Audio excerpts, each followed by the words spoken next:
Hi, this is Ulrich von Tolstat, SCA Rapier Fencer. Welcome to Von Tolstat Fight Club.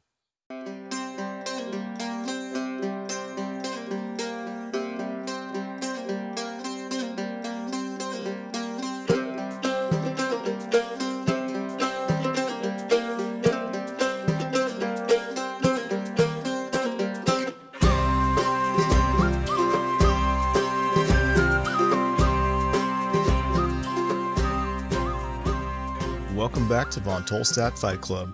In this series, we explore techniques and principles based on Italian rapier fencing from the late 16th and early 17th centuries. We use mostly Fabris and the Vienna Anonymous as our primary sources. Big disclaimer, the techniques we teach here are not the only techniques out there, but they are extremely effective when competing or sparring against non-compliant opponents. As a reminder, each lesson in this series will build off the ones that came before it. In today's episode, we are going to build off the concepts of closing lines from episode 1 and 2, as well as the concepts of measure and gaining the blade from episode 3. If you have not completed these lessons yet, go back and watch those first so that today's lesson is in the proper context and you understand the concepts that led up to this point. In today's episode, we're going to cover one way to gain and thrust an opposition on the high outside line of attack. If you recall from episode 3, the first step to attacking our opponent is to enter our ideal attack measure, which is the measure where we can strike our opponent with a thrust using a moderate lunge with just our front foot. In order to enter this attack distance safely, we need to gain our opponent's blade as demonstrated in episode 3. Gaining the blade is simply the act of closing a line of attack as you enter ideal attack measure so that your opponent can't hit you on that line in a single tempo or action as you step in. In other words, the opponent has to either regain the line, cavazione, step away, or perform some other action first before they can get free of your line closure and hit you. They have to take at least 2 actions in order to attack. Since you have closed the line as you enter ideal measure, you are giving them a threat. If they don't respond to it, they get hit. Gaining your opponent's blade makes you more safe as it puts your opponent in danger. In future episodes, we will cover responding to your opponent's different reactions to having their blade gained. But for today's demonstration, we will assume they do not realize the danger and do not react. There are 2 ways in our system to gain your opponent's blade and thrust an opposition on the high outside line. The first is with terza, which is the method we will cover today. In episode 5, we will cover the second method. In order to gain on the outside using terza, we will start with finding the blade or stringere. Outside of ideal attack measure, I will cross my tip slightly over my opponent's blade using terza. Aimed outside of presence, not directly at their body, but over their non-sword shoulder. I have more of my blade past less of theirs, as you can see in the crossing point.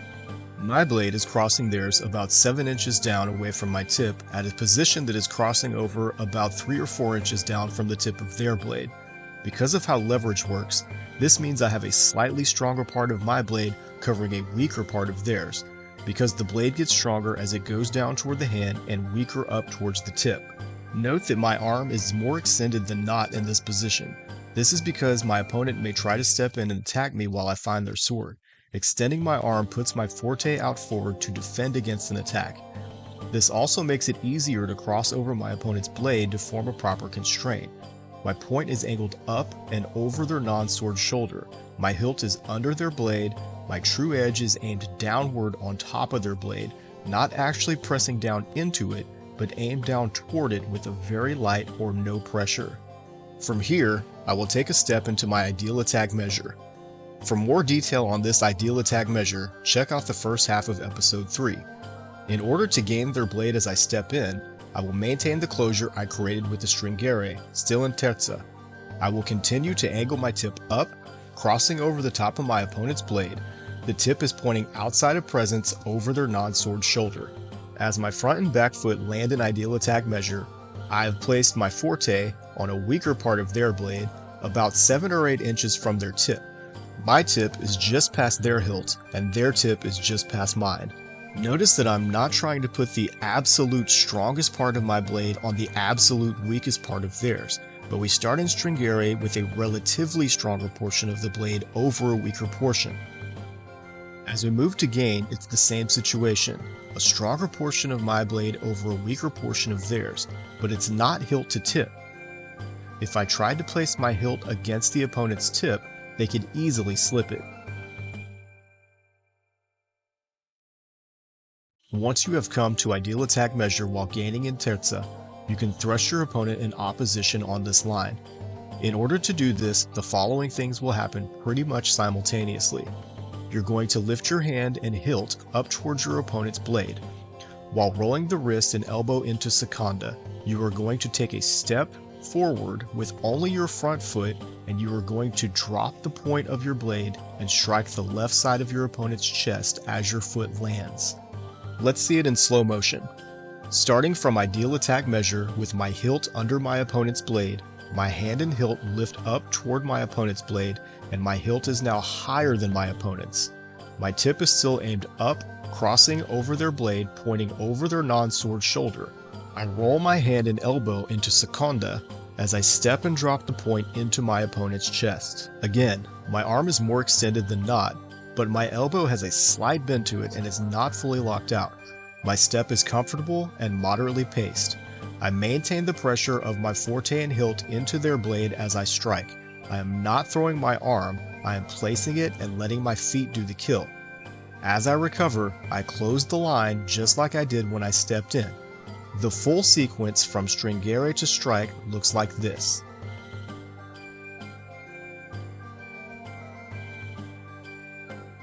Let's talk about what we're not doing.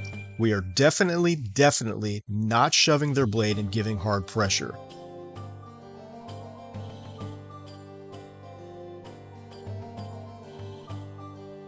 We are not aimed at the center of our opponent. If we aim at the center instead of over their blade, we have not closed the line, and our opponent can much more easily parry our attack.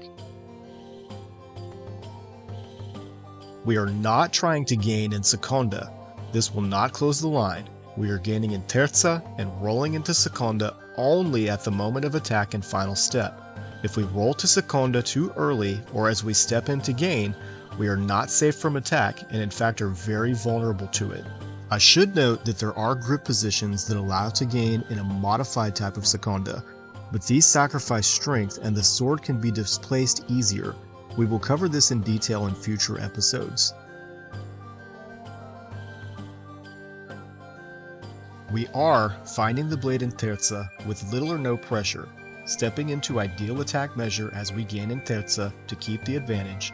Then we thrust to the left side of our opponent's chest as we roll to seconda and drop the point as our front foot lands in a moderately paced lunge.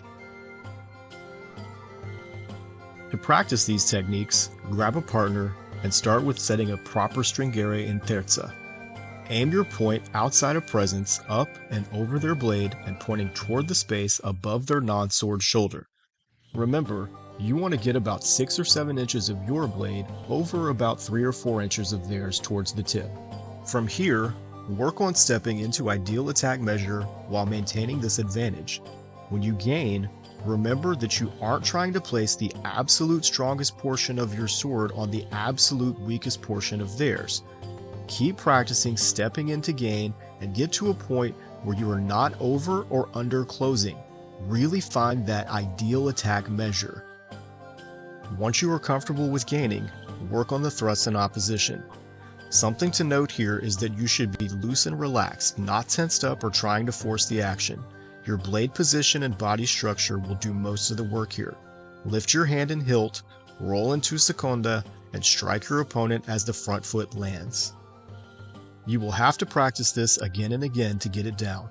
This is not a one session only type of training. The more you practice, the more comfortable you will be. In the next episode, we will discuss the second method of gaining and thrusting in opposition on the high outside line, using our false edge with a modified quarta. Thanks for stopping by. We'll see you next time on Von Tolstat Fight Club.